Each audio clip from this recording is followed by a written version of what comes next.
Hey everybody, Bonehead for the Bonehead podcast, and we've got a cool unbox and review for you today. We are going to be looking at the brand new Fanath team, Bretonnian Nobles. We've got a box of goodies we're going to open up and have a look. This team has not gone via Kickstarter. There was no pre-order. It was simply one day, bang, Fanath have released a brand new team. So we ordered it, and now we're going to have a look at it. So the team itself is 16 individual models, and even though it's got a Bretonnian theme, it is designed to be Imperial Nobility, which is incredibly meta when you consider that the Imperial Nobility team from Games Workshop was definitely spawned from the Bretonnian team. So we've kind of done a bit of a switcheroo here. Anyway, the team is designed so that it can operate as a Nobility team. You've got 16 players, 2 of them are blitzers, 2 of them are throwers, 4 of them are bodyguards. You've got a bunch of different linemen and an ogre in there as well. So you've got the full roster for the Imperial Nobility team. Now, this is a Bretonnian themed team. So Bretonnia is like your classic chivalrous knights and peasants. Just think about, like, honestly, if you say, think of knights and stuff, this is basically where Bretonnia is, right? There are peasants, there are yeomen, and there are knights. And the knights are there to be your blitzers. These 2 guys here with the big old helmets, those are your primary blitzers. You've got 2 throwers with kind of like old school yeomanry vibes. They've got their little pot hats. They've got the appropriate accoutrement. I can't remember what it's called. The thing that goes around the neck to kind of protect the armor piece. Can't remember what that's called. When I say I can't remember, I may not have ever known. Then you've got the bodyguards. Now the bodyguards kind of fit the knights errant vibe. If you're an old school Warhammer player, they're knights, but they don't have the great helms. They've just got the chainmail coif, and it's just very knightly. So you've got the bodyguards and the blitzers, who are kind of your principal positionals. They are looking knightly. They've got the garb. You've got the throwers, who are there to be your yeomen, and then you've got the linemen, who are your peasants. And the really cool thing about this team is that they've gone for a very Robin Hood theme, right? You got Robin Hood, you've got Big John guy, you've got random lineman, you've got Friar Tuck. You've got a cool jester guy here that I'm a big fan of. You've got a hunchback, you've got a skinny dude, and then you've got this wicked ogre. Now, this is a very cool ogre. He's got a big hog's head on him, and it's just a really cool model. I really like the design aesthetic, and Fanath always do a brilliant job when it comes to actually making, producing, distributing the teams. Like, their quality is really, really impressive. And the price is really, really competitive. So this team comes in at €65 for the whole team of 16, including your big guy. If you think about the Games Workshop team, there's 12 players in there. You'll need an ogre on top of that. That comes to about £50. But you are limited by the amount of linemen you've got. And when it comes to running a nobility team, you need a fair few linemen for some of the roster builds. You're going to want to have 13 players. When it gets to that point, you're going to want to have all your positionals, and you're going to want to have those linemen too. So I really like the way that this just pads it out for about £10-15 more than you go for a Games Workshop team. And it is a really well executed theme too, which just feels right to bring a Bretonnian team back to the Blood Bowl pitch.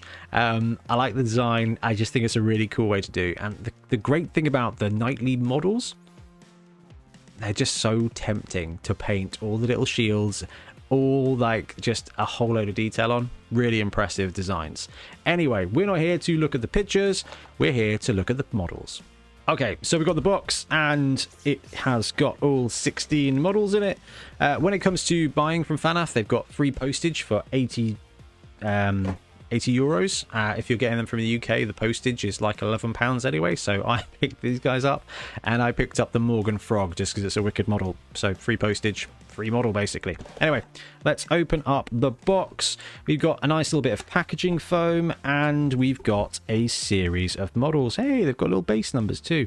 These were great on the Dwarf Kickstarter, which was my first Fanath team actually. That's a very useful little thing to have. I like that. Alright, that's cool. That'll come in handy. I hope they sell them separately, because that's incredibly useful. Okay, so we've got some models here. Now, these are resin. So you're going to want to, in fact, it even says on the website, the figure is sold unassembled and unpainted, recommended washing the pieces before gluing. But normally when it comes to us looking at resin models, I will pre-wash them. I didn't do that for this because none of these guys need building, which is wonderful and unusual these days. So I'm really tempted to see if these guys are printed or cast, and it does come with a bunch of bases as well, although we're not too fussed about the bases right now. We want to have a look at the models, so let's shimmy them across and let's go. Oh, come on, we got to go for the knights first, right? We'll come back to the ogre. Let's grab Knight 1 and Knight 2. Here we go. Right, let's see if we can get these in focus on the camera. So there's 2 knights in this set, and they come with the ever so glorious themed hat. The helmet with all the stuff on top, honestly, it would make a high elf jealous, right? Now you've got the fleur-de-lis on the front there, which is a classic Bretonnian symbol. I imagine it's an actual real-world French symbol or knightly symbol, I'm not sure. As far as I'm concerned, it is a Bretonnian symbol. Okay, we got the... okay, that's quite interesting. So instead of having like chainmail through, it's got a padded, like a quilted underlay, which is nice. The casting on this is really, really, really crisp.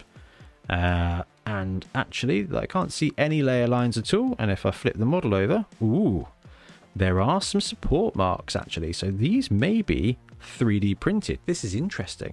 This is like the first time I'm looking at these models.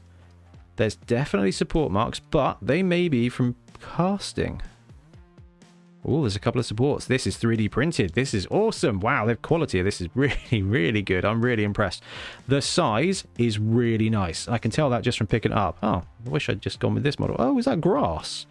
They've included blades of grass on this model for the extra kind of bit of, well, I mean, extra bit of area to glue to the base for one is magic, but just that kind of Blood Bowl theme. Right, it is scale testing time. We've got a blitzer here. We've got an ability blitzer here from the Marienburg Minotaurs, and we are going to compare the size. So actually, the Bretonnian Knight on the right is a little bit taller. From a mass point of view, he's a little bit bigger, but not in a dubious way. In fact, if we have a look at that there, you can see the kind of height and size that these guys are working with. This guy is obviously leaning over a little bit more, but as far as I'm concerned, that scale is perfect for Blood Bowl. In fact, it looks like it's a touch bigger than the Games Workshop one, but only a touch, and I'm just talking a couple of percentage points, which I am a big fan of these days. Makes it easier to paint, makes it easier to make them look really great, and as you can see, the product quality, you can see the nice crisp edges there. Really, really nice. So size-wise, for the blitzers at least, really, really top-notch. Let's have a look at the ogre, because he's sitting on the top of the pile. Here we go. So, big fan of this ogre. He's got just a ton of little bits of detail, but it doesn't look like it's going to be horrible to paint. There are some models that come with so much detail that there's actually a ton of work to be done. But this is really nice. Really nice production. And again, you can see a couple of support marks underneath, but they've done a brilliant job with this print quality. Right, the ogre himself is a big lad. Do I have a strength 4 piece nearby? I do not. So we're just going to have to compare him to a nobility lineman. And I think that's fair enough, because the great thing about the nobility roster is you've got strength 3 guys and you've got a strength 5 guy. As long as the strength 5 guy is appreciably bigger than the other guys, you're going to be able to make sure, you're going to be able to really like make out that he is a strength 5 big guy, which we can definitely do with this model. And I love his little beard without the mustache. It's just a really cool piece of kit there. Ah, yeah, I like this model. It's fun because Ben and I were talking about this team. He was like, oh, when you get it, if you don't want it, Ben, I'm very happy to paint it. I kind of want to paint this, but I know what I'm like with painting stuff. Like, I'm working my way through the Brute Fun team, and I've actually painted some models, which is unusual for me. Right, next up, we are going to have a look at the Grail Knight guys, who are going to be the bodyguards for this team. So let's bring this model up here. I mean, again, you can see the details really well done. The scale looks nice too. Face detail there is really good. They've done a very, very good job of production quality on this.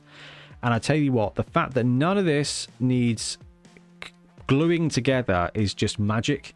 I'm getting really lazy when it comes to making models, and it's really fun, like checking out the Forge World ones or the Punga ones where there's multiple pieces that you need to glue together. And then you get a team like this, where the quality is really good. And it looks like there's a bit of support there, which is interesting. Knife, I choose you.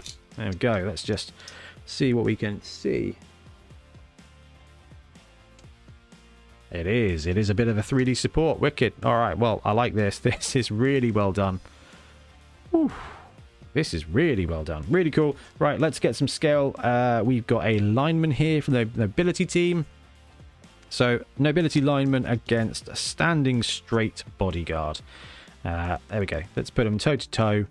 All right, this is probably a really good place to start when it comes to comparing the scale. So, the bodyguard is taller. From a mass point of view, they are a little bit slighter, but not by a huge amount. Come on, Ben, keep it in the middle of the picture. So, yeah, you know what? Scale is good. I like this a lot. And when you get the actual kind of combat pose models, they work really, really, really well. And I'm a big fan of that because actually the quality is brilliant. There's a lot of dynamism in these sculpts.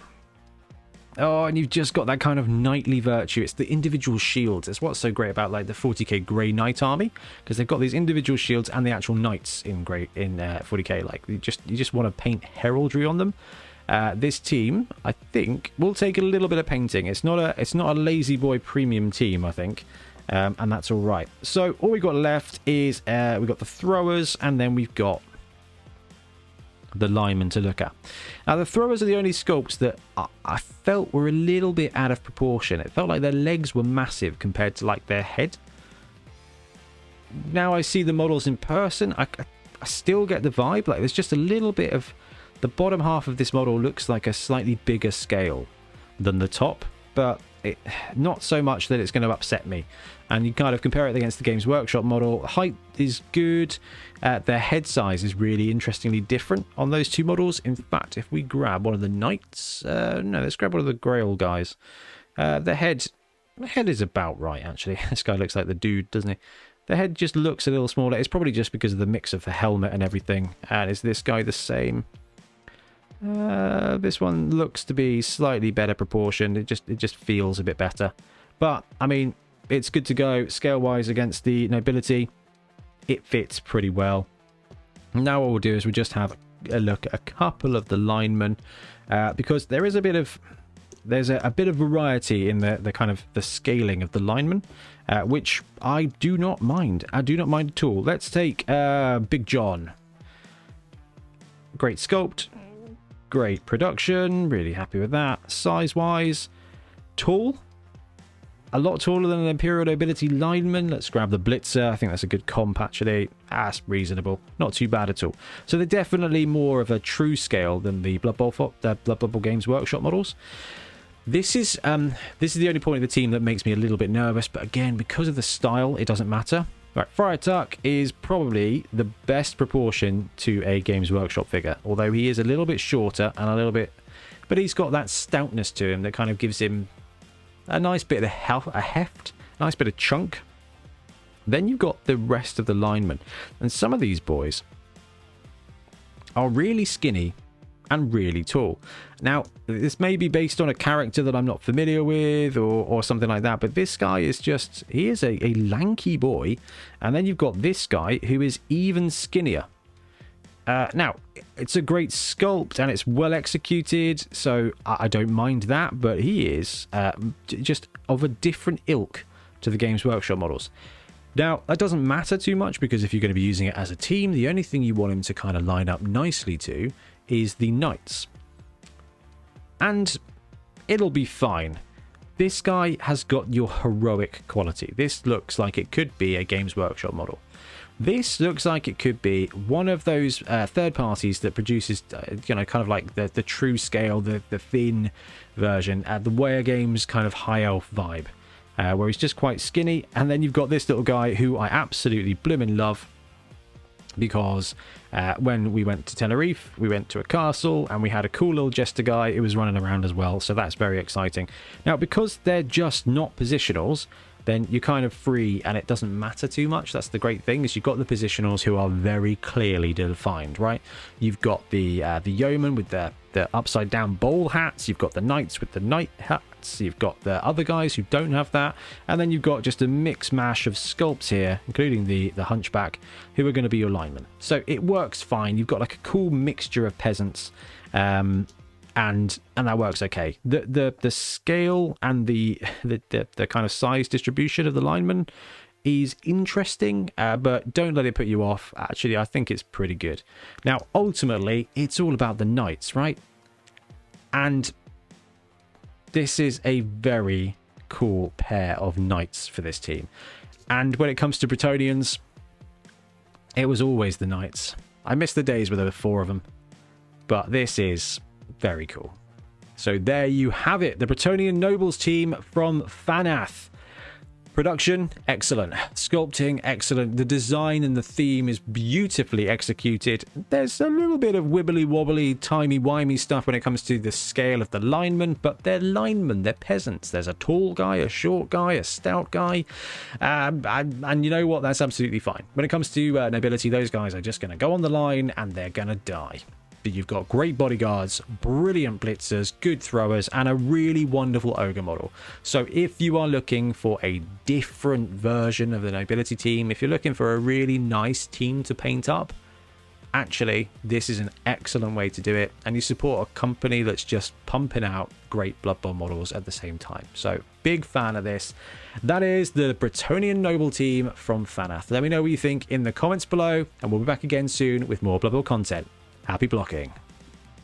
Thanks very much for watching. We really appreciate your support. If you want to support the channel even further, please like and subscribe. It really does help us out. Or come join us on YouTube members or in Patreon, where you can get exclusive access to some content, some loot, early access to basically everything we do, as well as regular competitions. Or you can pick up some Bonehead Podcast loot either on our website at boneheadpodcast.com. We've got the Dungeon Bowl things, we've got tokens and stuff like that, or on our Spreadshirt site as well. Everything you do just helps us make more content and hopefully do it of better quality. Anyway, thank you very much for watching. Happy blocking.